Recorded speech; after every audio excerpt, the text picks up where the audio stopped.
دم مارتا ہے، اسکنوا فی الصلاۃ، نماز سکون کے ساتھ پڑھو۔ تو سرکار نے بھی حکم کیا دیا نماز کیسے پڑھنی ہے؟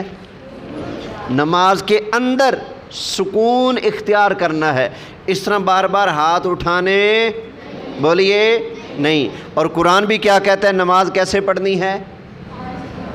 بولیے عاجزی کے ساتھ۔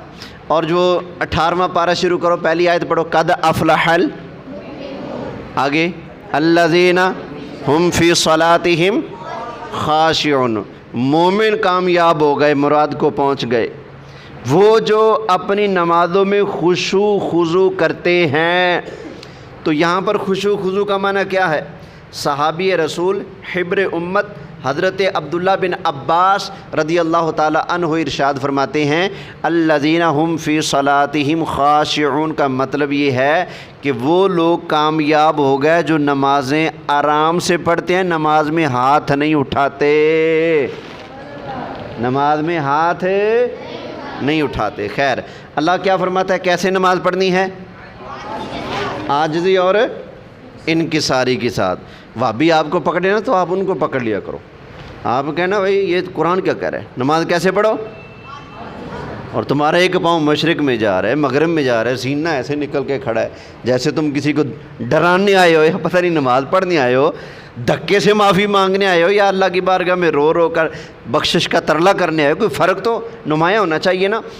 تو بہرحال یہ نماز کے اندر قیام فرض ہے، اس کی بھی دلیل ہے، اور نماز آرام سے عاجزی سے پڑھنی اس کی بھی یہ دلیل ہے۔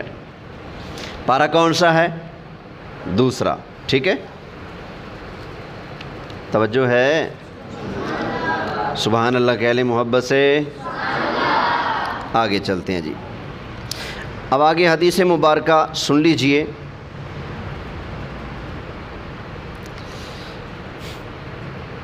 حضرت عمران بن حسین رضی اللہ تعالی عنہ روایت کرتے ہیں کہ نبی کریم صلی اللہ علیہ وآلہ وسلم نے ارشاد فرمایا قال لہ صلی قائما، تو حضور علیہ السلام نے ان سے فرمایا کہ نماز کھڑے ہو کر پڑھا کرو۔ نماز کیسے پڑھو؟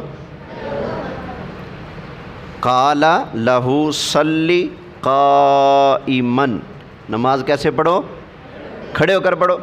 فَإِن لَمْ تَسْتَطِعْ، اگر تو اس کی طاقت نہیں رکھتا تو فَقَاعِدًا، تو پھر بیٹھ کر پڑھو۔ فَإِن لَمْ تَسْتَطِعْ، اگر تو بیٹھ کر بھی نہیں پڑھ سکتا تو کیا کرنا ہے؟ فرمایا فَعَلَىٰ جَنبِكَ، تو پھر لیٹ کر ہی پڑھ لیا کرو۔ تو نماز کیسے پڑھنی ہے؟ اول کھڑے ہو کر، اگر کوئی کھڑا نہیں ہو سکتا مجبور ہے پھر بیٹھنا ہے۔ فرض نماز بلا وجہ اگر بیٹھ کر پڑھیں گے تو ہوگی نہیں ہوگی، باقی جو نمازیں نا نفل نمازیں وہ ہو جائیں گی بیٹھ کر، ہاں ثواب میں کمی آتی ہے، لیکن سرکار صلی اللہ علیہ وسلم کا یہ خاصہ ہے، ہمارے آقا علیہ الصلوۃ والسلام نفل ہوں فرض ہوں کوئی بھی نماز ہوں اگر بیٹھ کر ادا فرمائیں اللہ ثواب پھر بھی پورا عطا فرماتا ہے۔ یہ ہمارے آقا کی شان ہے صلی اللہ علیہ وآلہ وسلم۔ آگے جی، اچھا بچوں ایک بات یاد رکھنا، کیونکہ نماز کے اندر قیام کیا ہے؟ بولیے فرض ہے۔ اگر کوئی بندہ سیدھا کھڑے ہوئے بغیر اللہ اکبر کہے اور ڈائریکٹ رکوع میں چلا جائے، اس کی نماز ہو جائے گی؟ نہیں، کیونکہ اس کا قیام مطلب اس کی وہ والی رکعت نہیں ہوگی۔ سمجھ آ گئی نا؟ امام صاحب جماعت کرا رہے ہیں، پیچھے آیا مقتدی، امام صاحب رکوع میں تھے، اس نے آتے ہی اللہ اکبر کہہ کر ڈائریکٹ ہاتھ کہاں رکھ لیے؟ گھٹنوں پر، رکوع میں چلا گیا، نماز رکعت اس کی ہو جائے گی؟ بولیے نہیں ہوگی، کیونکہ اس نے فرض کو ترک کر دیا ہے۔ تو جماعت میں شامل ہونے کا طریقہ یہ ہے کہ جب جماعت ہو رہی ہو امام صاحب رکوع میں چلے گئے، آپ بعد میں آئیں تو آپ اللہ اکبر کہہ کر پہلے ہاتھ باندھیں گے، زیادہ دیر نہیں، صرف ایک مرتبہ سبحان اللہ کہنے میں جتنا ٹائم لگتا ہے اتنی دیر آپ سیدھے کھڑے رہیں گے، سمجھ آ گئی؟ اتنا ٹائم گزارنے کے بعد پھر آپ نے رکوع میں جانا ہے۔ اگر ایسا کیے بغیر آپ رکوع میں چلے گئے تو سمجھیں کہ میری رکعت ہوگی، تو نہیں ہوگی، اس طرح سے رکعت بولو نہیں ہوگی۔ تو نماز میں شامل ہونے کا طریقہ کیا ہے؟ آ کر ہاتھ باندھ کر پہلے کیا کرنا ہے؟ ایک مرتبہ سبحان اللہ کہنے میں جتنی دیر لگتی ہے اتنی دیر کھڑے رہنا ہے۔ اللہ اکبر، اللہ اکبر، سبحان اللہ، سبحان اللہ، زیادہ دیر لگتی ہے، اللہ اکبر، سبحان اللہ، اللہ اکبر۔ یہ کم از کم مقدار ہے قیام کی، ٹھیک ہے؟ اگر سیدھے جا کر ڈائریکٹ رکوع میں ملیں گے تو رکعت نہیں ہوگی۔ اگلے فرض کی طرف چلتے ہیں۔ نماز کا اگلا فرض ہے قراءت۔ کیا ہے؟ قراءت، یعنی قرآن پڑھنا۔ اس کے لیے نبی کریم علیہ السلام نے کسی خاص صورت کو معین نہیں کیا، مقرر نہیں کیا کہ یہی پڑھو گے تو قراءت کا فرض ادا ہوگا وگرنہ نہیں ہوگا، نہ، کھلی چھٹی دی ہے رب نے، کھلی چھٹی دی ہے نبی کریم علیہ السلام نے کہ جو قراءت کا فرض ہے اس کو ادا کرنے کے لیے آپ کہیں سے بھی قرآن پڑھ سکتے ہیں۔ اس کی دلیل کیا ہے؟ کہیں سے بھی پڑھ سکتے ہیں، اس کی بھی دلیل، اور قراءت فرض ہے اس کی بھی دلیل ایک ہی آیت کے اندر موجود ہے۔ تو سن لیجئے، اللہ فرماتا ہے فَقْرَؤُوا مَا تَيَسَّرَ مِنَ الْقُرْآنِ، پڑھ لیں ابھی، فَقْرَؤُوا مَا تَيَسَّرَ، تم سے جتنا ہو سکے قرآن پڑھو، یا قرآن میں سے پڑھو، جتنا پڑھ سکتے ہو پڑھو، جتھوں آندا ہے اتھوں پڑھو، جنہ آندا ہے انہ پڑھو، بس۔ سمجھ آ گئی؟ کیا کہا میں نے؟ جہاں سے آتا ہے، جہاں سے آسان لگے، فقرؤ پڑھو، ما تیسر، جو تمہیں آسان لگے، من القرآن، قرآن میں سے، جہاں سے تمہیں آسان۔ یہ جو قاعدہ نا یسر القرآن، یسر کا معنی کیا ہے؟ آسان، یسر القرآن یعنی قرآن پڑھنا آسان ہو جائے گا اس قاعدے کو پڑھ لینے سے۔ تو یسر کا معنی آسان نہیں ہے، فَإِنَّ مَعَ الْعُسْرِ یسرا، ہر مشکل کے بعد آسانی ہے۔ تو تیسر اس کا معنی جہاں سے تمہیں آسان لگے، سوکھا لگے، جتھوں چنگا یاد ہوئے، غلطی نہ آئے، وہاں سے پڑھ لو۔ اللہ نے کوئی پابندی، اللہ نے نہیں فرمایا کہ سورہ یاسین کا پہلا رکوع فجر کی پہلی رکعت میں پڑھنا ہے، لا یستوی اصحاب النار و اصحاب الجنہ، اس کو دوسری رکعت میں پڑھنا ہے، تو وتر کی پہلی رکعت میں یہاں سے پڑھنا ہے تو دوسری میں یہاں سے پڑھنا ہے۔ اللہ نے کچھ بھی مقرر، بس اتنا فرمایا کہ پڑھو جہاں سے، بولو، یہ ہے قراءت۔ قراءت فرض ہے، جہاں سے بھی پڑھو۔ وہ جو سورۃ فاتحہ کا پڑھنا ضروری ہے نا، وہ بچوں واجبات میں آتا ہے، فرائض میں، وہ فرض نہیں ہے، وہ واجب ہے، سمجھ آ گئی نا، فرض نہیں ہے۔ تو اس آیت سے پتہ چلا، نمبر ایک قراءت فرض ہے، دوسرا یہ پتہ چلا کہ جہاں سے مرضی پڑھو، جہاں سے آسان لگے وہیں سے پڑھ سکتے ہو۔ ایک حدیث مبارکہ سن لیجئے، نبی پاک صلی اللہ علیہ وآلہ وسلم کے صحابی حضرت ابو ہریرہ رضی اللہ تعالی عنہ بیان کرتے ہیں کہ ہمارے آقا صلی اللہ علیہ وآلہ وسلم تشریف فرما تھے تو مسجد میں ایک شخص داخل ہوا، اس نے نماز پڑھی، پھر رسول اللہ صلی اللہ علیہ وسلم کو سلام کیا آ کر، تو آقا علیہ السلام نے ارشاد فرمایا ارجع فصلی فإنک لم تصلی، فرمایا جا کر دوبارہ نماز پڑھ، تو نے نماز ٹھیک نہیں پڑھی، دوبارہ پڑھ۔ وہ گئے، جا کر دوبارہ نماز پڑھی، تو دوبارہ واپس آئے، کہا السلام علیکہ یا رسول اللہ، سلام کیا۔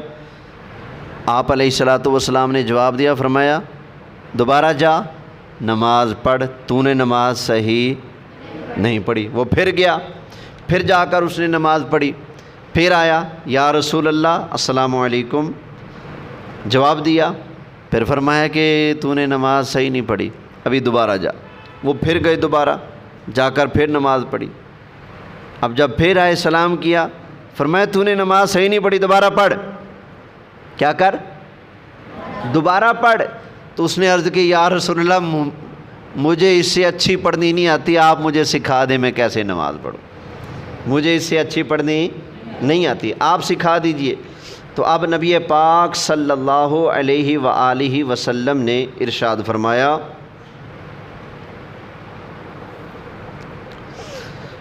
جب تو نماز کے لیے کھڑا ہو تو تکبیر کہہ۔ کیا کر؟ تکبیر کہہ۔ پہلا فرض آ گیا نا تکبیر، جب نماز کے لیے کھڑا ہو تو کیا کر؟ تکبیر کہہ۔ پھر جتنا کہ آسانی سے ہو سکے قرآن پڑھ، جتنا آسانی سے ہو سکے قرآن پڑھ، لازمی نہیں کہ پورا رکوع ہی پڑھ، جتنا ہو سکے، جتنا آسانی سے ہو اتنا قرآن پڑھ۔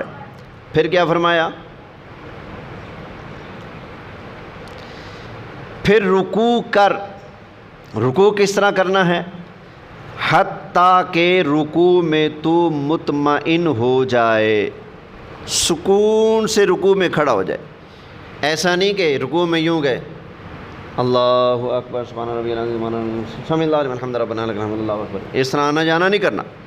رکوع میں جائے تو اطمینان پائے، آرام سے جا کر رکوع میں جھک جائے، سمجھ آ گئی؟ اطمینان پائے۔ پھر سر اٹھا، رکوع سے سر اٹھا یہاں تک کہ تو سیدھا کھڑا ہو جائے۔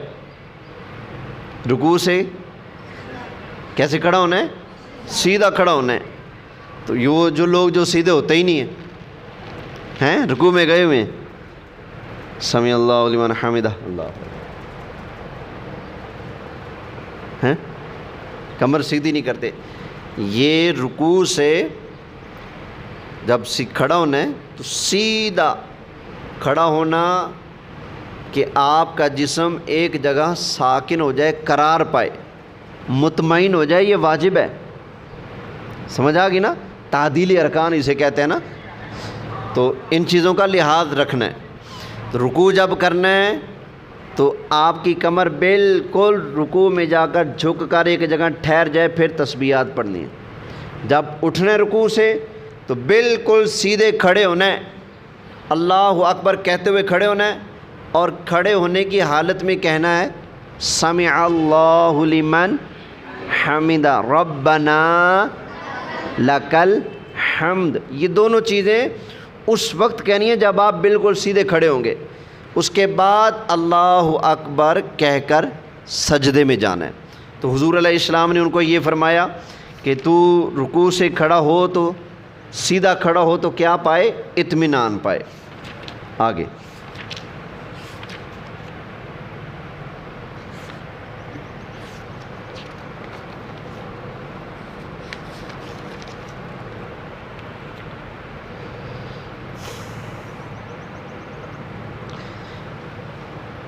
پھر سجدہ کر یہاں تک کہ تو سجدے میں مطمئن ہو جائے۔ سجدے میں کیا ہو جائے؟ مطمئن، بالکل آرام سے ٹھہر جائے، جا کر سجدے میں آنا جانا نہیں کرنا۔ پھر سر اٹھا یہاں تک کہ تو مطمئن ہو کر بیٹھ جائے۔ جب سجدے سے سر اٹھانا ہے تو آرام سے اطمینان سے بیٹھنا ہے۔ پھر فرمایا اور اپنی تمام نمازوں میں یا اپنی ساری نماز میں ایسا ہی کیا کر. اپنی تمام نمازوں میں فرمایا یا پھر فرمایا کہ ساری نماز میں ایسا ہی کیا کر. تو اس سے کیا پتہ چلا؟ نبی کریم علیہ الصلوۃ والسلام نے تکبیر کو بھی لازم قرار دیا ہے، اس کے بغیر نماز نہیں ہوتی. قیام کو بھی لازمی قرار دیا، اس کے بغیر نماز نہیں ہوتی. تو اسی طرح رکوع میں بالکل آرام سے کھڑے ہونا، جھک کر، یعنی کہ کمر کو آرام پہنچانا، جھکنا رکوع میں کہ کمر ایک جگہ ٹھہر جائے، یہ بھی لازمی قرار دیا. رکوع سے سیدھا کھڑا ہونا کہ جسم آرام پائے، اطمینان پائے، یہ بھی لازمی قرار دیا. اور سجدے میں جا کر بھی کمر اور جسم ایک جگہ ٹھہر جائے، ساکن ہو جائے، اطمینان پائے، اس کو بھی لازمی قرار دیا. اور دو سجدوں کے درمیان بھی بالکل سیدھا آرام سے بیٹھنا، اس کو بھی لازمی قرار دیا ہے نبی پاک صلی اللہ علیہ وآلہ وسلم نے. جس نے ایسا نہیں کیا وہ نماز پڑھ کے آئے تو فرمایا کہ تیری نماز نہیں ہوئی. اس نے دوبارہ پڑھی تو فرمایا کہ تیری نماز نہیں ہوئی. پھر تیسری مرتبہ پڑھی تو پھر بھی آقا علیہ السلام نے فرمایا کہ تمہاری نماز نہیں ہوئی. پھر اس نے کہا جی آپ ہی بتائیں. تو سرکار صلی اللہ علیہ وسلم نے اس کو نماز کا یہ طریقہ ارشاد فرمایا ہے. تو اس میں جو ہمارا فرض چل رہا ہے قرات والا، اس سے متعلقہ کیا بات ہوئی، اس کے حوالے سے نبی کریم صلی اللہ علیہ وآلہ وسلم نے ان سے ارشاد فرمایا تھا کہ ثم اقرأ ما تیسر معک من القرآن، کہ تجھ سے جتنا ہو سکے، جہاں سے ہو سکے آسان لگے وہاں سے تو نماز کے اندر قرآن بھی پڑھ. تو پتہ چلا قرآن پڑھنا ضروری، اور جہاں سے آسان لگے وہاں سے پڑھ لیا جائے. سمجھ آ گئی نا یہ بات؟ میرا خیال ہے آج کا درس یہاں پر ختم کرتے ہیں، پھر یہ چیزیں لکھنی بھی ہوتی ہیں.